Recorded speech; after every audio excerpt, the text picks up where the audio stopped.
एक कहावत है, दुनिया उगते हुए सूर्य को सलाम करती है। बेशक यही एक मनोधारणा जो थी जब हमारी भारत माता गुलामी की जंजीर में जकड़ी हुई थी, उस समय भी अंग्रेजों की जो हुकूमत थी, उस समय ये बातें कही जाती थी कि ब्रिटिश शासन काल का सूर्य कभी अस्त नहीं होता। बेशक लोगों का यह मानना होता है कि सूर्य का अस्त होना एक अशुभ या एक कही जाए कि किसी व्यक्ति के, किसी चरित्र के डिक्रीज यानी घटने वाली प्रवृत्ति को दर्शाया जाता है। परंतु हम लोगों का यह मानना नहीं है, क्योंकि सूर्य का अस्त होना या दिशा परिवर्तन से देवताओं का स्थान हमारे दिल में और हमारे जगह में कभी नहीं बदलता है। क्योंकि आज हमारे लिए उदय होता हुआ सूर्य यानी पूरब की दिशा में जगने वाला सूर्य उतना ही महत्वपूर्ण है जितना कि पश्चिम दिशा में अस्त होता हुआ सूर्य होता है। क्योंकि सूर्य हमारे देवता हैं, हमारे श्रद्धेय हैं, और इनके दिशा परिवर्तन से हमारे दिल में, हमारे जहन में, हमारे रूप में, आबरू में ऐसा कोई प्रभाव नहीं पड़ता जिससे कि हम इनके दिशा परिवर्तन से इनको हम आंक पाए। बेशक यही बात है, सबसे महत्वपूर्ण चीज ये होती है कि सूर्य का सूर्य होना। सूरज एक कोई दिया नहीं है, एक कोई दीपक नहीं है जिसे हम अपनी एक फूंक से बुझा पाए।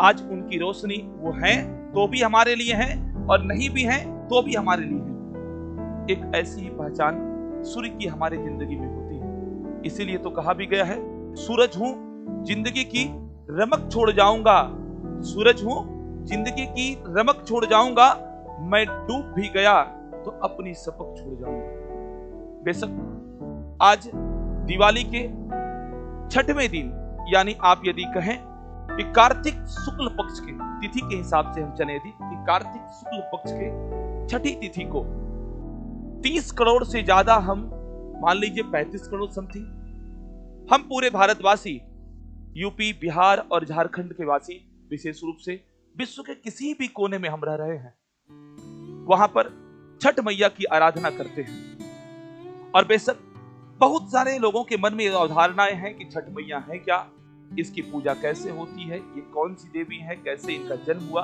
कैसे इनकी पूजा याचना की जाती है। इन सवालों पे हम लोग आज बस आप थोड़ी देर तक जुड़े रहे, आप अंत तक समझने की कोशिश करिएगा। और शुक्ल पक्ष के छठे दिन, कार्तिक मास के शुक्ल पक्ष के छठे दिन संध्या काल में हम समस्त श्रद्धालु अस्त होते हुए सूर्य के आगे नतमस्तक होते हैं। और सप्तमी तिथि के दिन हम सभी उदय होते हुए सूर्य के सामने जलार्पण कर इस पर्व को अंतिम रास्ते तक लेके जाते हैं।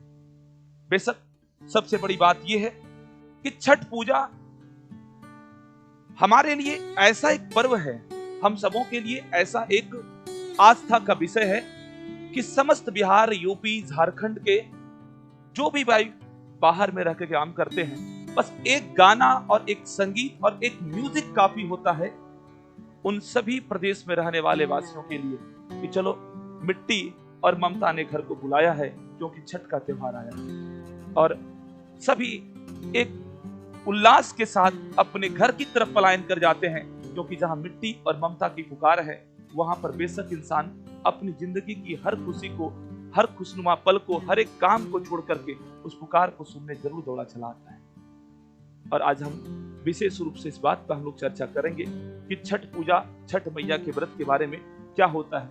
और बस एक प्यारा सा धुन और एक प्यारा सी म्यूजिक बजती है, चाहे वो अंगिका में हो, मैथिली में हो, मगही में हो, भोजपुरी में हो, बस एक म्यूजिक बजने की देर है, एक धुन बजने की देर है, हम सभी अपने घर की तरफ भागे भागे पलायन कर जाते हैं। और जैसे आपने बहुत सारे लोक गायकों का गाना भी सुना होगा, बहुत सारे लोक गीतों को सुना होगा, हमारी माताएं बहनें जब घर में वो गुनगुनाना शुरू कर देती हैं, उगी ना सूरज देव करी ना सहैया, ऐसा कुछ गाना होता है।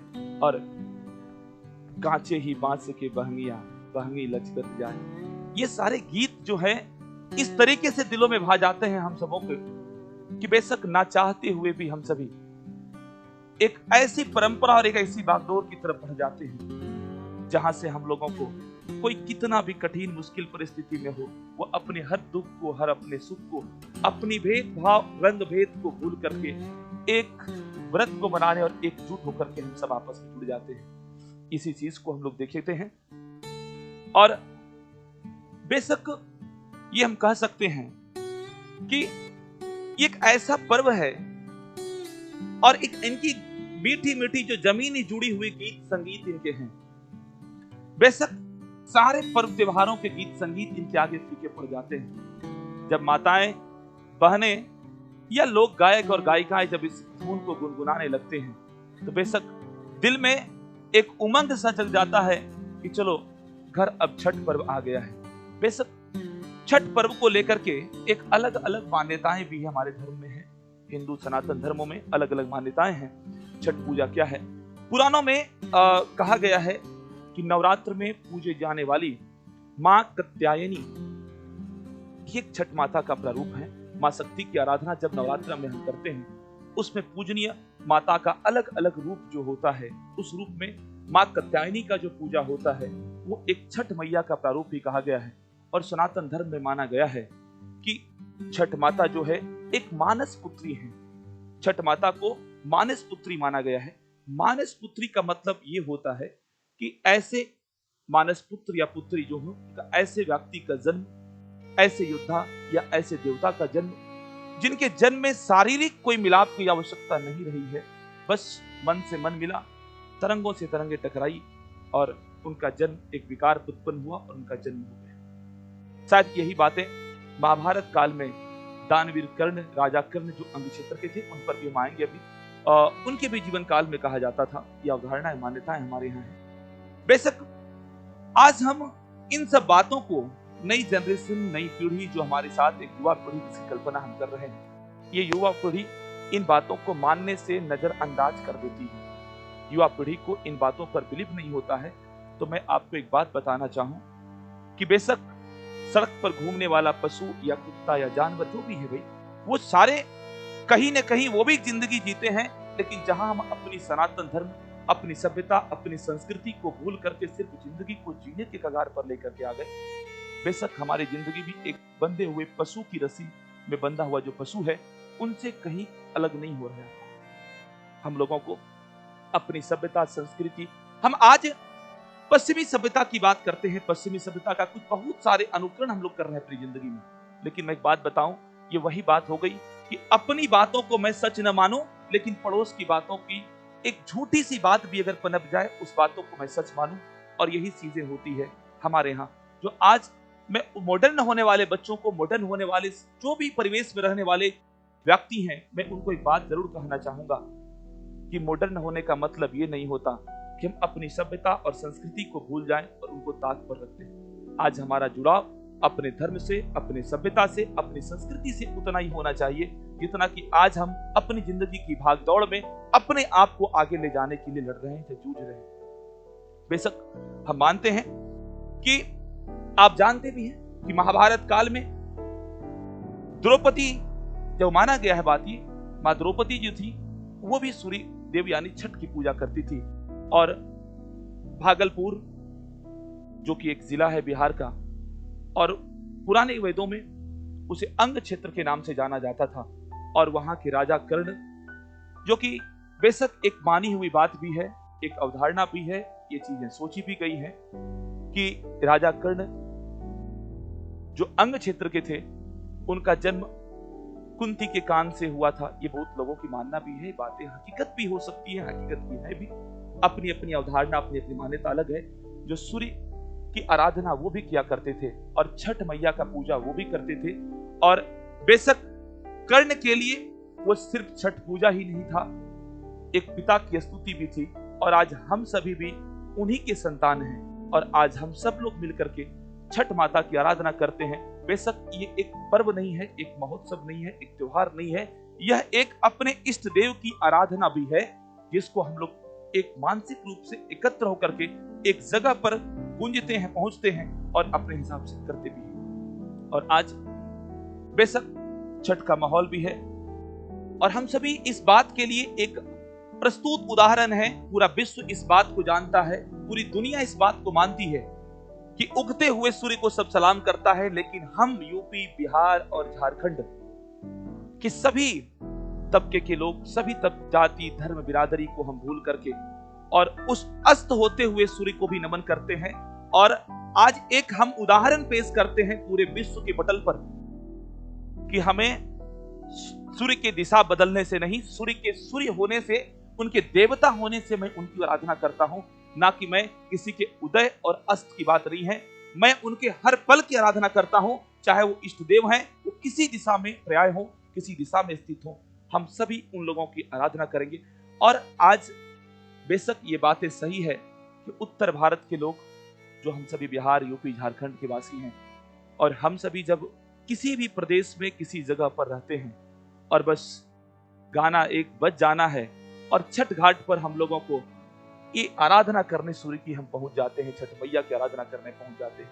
ये छठ पूजा का जो कार्यक्रम है, दिवाली के बाद ये 4 दिनों का कार्यक्रम होता है। बेशक माताएं इस माहौल को इस तरीके से सजा के रख देती हैं, बहनें इस माहौल को इस तरीके से सजा के रख देती हैं कि इंसान अपनी सारी मन की भेद विकार को भूल करके इस पर्व की तैयारी में एक पाक साफ नजर से जुड़ जाता है। दिवाली के चौथे दिन से तीसरे दिन के बाद ही कहिए 3-4 दिनों का यह कार्यक्रम होता है। पहले दिन हम नहाई खाई, जिसको आप कहते हैं अपनी लोकल क्षेत्रीय भाषा में हम लोग मानते हैं इस अवधारणा को, उसमें माताएं अपने घर में जो कद्दू भात का भी एक लोग स्पेशल कहते हैं, लौकी भात जो कहते हैं, कद्दू भात, बहुत जगहों पर ये चीजें जो है कि गुड़ वाली एक खीर बनती है, वो भी अवधारणाएं बहुत जगह पर मान्यताएं हैं, वो चीजें लोग करते हैं। और एक सात्विक भोजन का बनना और हमारे आगे वो परोसा जाता है। और बेशक उस भोजन में इस कदर का स्वाद और इस कदर की खुशबू होती है, एक बड़ी जगहों की 5 स्टार होटल्स की वो खाने भी फीके पड़ जाते हैं जब वो भोजन आपके थाली, एक प्रसाद पाने की इच्छा में हम लोग बहुत कोसों दूर से चल के अपने गांव और घर को जाते हैं, क्योंकि भाई मैया छठ की आराधना है और हमें वहां का प्रसाद ग्रहण करना होता है। दूसरा दिन का जो कार्यक्रम होता है, दूसरे दिन माताएं साफ किए हुए बर्तन से, साफ किए हुए गेहूं से बनी हुई एक आटे की जो ठेकुए का स्वाद होता है, बेशक उस ठेकुए के स्वाद से पूरा घर और पूरा गांव एक कहा जाए कि सुगंधित वातावरण में ढल जाता है। और एक सिर्फ ठेकुए की प्रसाद के लिए भी हम सभी कहीं भी रहे जिंदगी में, किसी कितनी भी दूरी में रहते हैं, बेशक को प्रसाद ग्रहण करने निश्चित तौर पर मां की ममता और मिट्टी की सुगंध को पाने के लिए अपने गांव की तरफ पहुंचते हैं। और तीसरा दिन जो होता है, बेशक भूख और प्यास निराजला वो दिन होता है, संध्या का अर्घ का समय होता है। और उस दिन माताएं या फिर जो व्रतधारी हैं, वो व्रतधारी अपने व्रत को करते हैं और बेशक निर्जला व्रत करते हैं वो। और एक समय ऐसा होता है, उस समय भूख और प्यास से होठों पर परप्रियां बैठ जाती है, कैक्टस की तरह होठें फटने लगती हैं, फिर भी माताएं एक प्यारी सी धुन और आवाज उठाती हैं, कांचे ही बांस के बहंगिया बहंगी घाटे पहुंचाओ। ये एक गाना सुनने का और एक संगीत का जो मजा होता है, एक मिट्टी का जुड़ाव और एक बनत्व जो दिखता है, बेशक ऐसा एक करुणामयी आवाज, एक करुणामयी गीत और संगीत बेशक हम लोगों को और किसी पर्व के सारे गीत संगीत को फीका ये कर देता है। ये छठ की छोटी छोटी गीतें, छोटी छोटी माताओं और बहनों की एक प्रेरणा।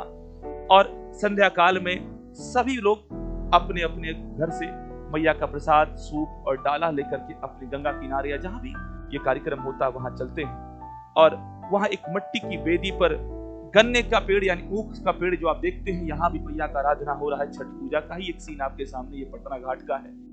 और इस चीजों को लेकर के सारे व्रतधारी सभी लोग आपस में एक सामंजस्य बना करके वहां पहुंचते हैं और उस सामंजस्य में वहां पर वेदी पर ऊख को गाड़ा जाता है और छठ मैया की एक प्रारूप मान करके उनकी आराधना शुरू होती है। और संध्या काल में हम सभी उस किनारे पहुंचते हैं और बेशक एक जो व्रतधारी होते हैं, ठंडे का मौसम धीरे धीरे दस्तक दे चुका होता है इस समय में, और उस किलकिलाती हुई पानी की धारों में व्रतधारी माँ, बहने, भाई, पिता सब लोग खड़े रहते हैं पानी में, सूर्य के अस्त होने के समय भी उनकी आराधना करने हेतु। और सुबह सुबह में आप एक गीत भी सुने होंगे कि उगी ना सूरज देव ये गाना आपने बेशक सुना होगा, पूरा गाना मैं नहीं बता सकता आपको। वो गाना आपने बेशक गाना नहीं मानिए इसको, ये गाना कहना एक अवहेलना होगा। एक अलौकिक, एक करुणामयी आवाज है इस मैया की आराधना की, और इस गीत संगीत के माध्यम से सुबह उतनी धीरे धीरे ठंड के दस्तक के चलते माहौल ठंड रहता है बेशक, लेकिन अंदर के उल्लास के चलते, अंदर की जो एनर्जी होती है, उससे जो एनर्जी हम लोगों को मिलती है, उससे एक अलग ही उल्लास और प्यार दिखने को मिलने लगता है। और उस समय ठंड बच्चे भी नहीं झेल पाए, ऐसा कुछ नहीं होता है। सभी लोग उस मौसम में खड़े होते और माँ बहनें एक ठंड की ठंडी ठंडी पानी के बीच खड़ी होती हैं और सूर्य देव के उदय होने का इंतजार हम सभी करते हैं। और उदय होने के बाद, सूर्य अर्घ के बाद इस पर्व को समापन दिया जाता है। बेशक मैं आप सबसे गुजारिश करूंगा कि ये इस बार यदि आप में से कोई छठ पर्व में अपने गांव, अपनी माँ, अपनी मिट्टी के प्यार को नहीं पा पाए, तो आप बेशक अगली वर्ष जरूर आइएगा। अपने गांव की मिट्टी को, और मॉडर्न होना है वो सही बात है, लेकिन अपनी परंपरा, अपनी संस्कृति, इनको आप दरकिनार करके अपनी आप को जिंदगी में कभी भी उस जगह तक नहीं ले जा सकते हैं जहां तक आपको जाना होता है। एक बेहतरीन मिट्टी की खुशबू और एक सुगंध से जो सुकून मिलता है दिल में, शायद ये सुकून आपको कहीं ना मिल पाए। तो बेशक छठ पूजा की आप सबों को विशेष शुभकामनाएं। छठ मैया आपकी हर एक मनोकामना को पूर्ण करे। आप आस्था और विश्वास के साथ अपनत्व को प्यार के बनाए रखते हुए इस मैया की आराधना में जरूर जुड़ें। धन्यवाद।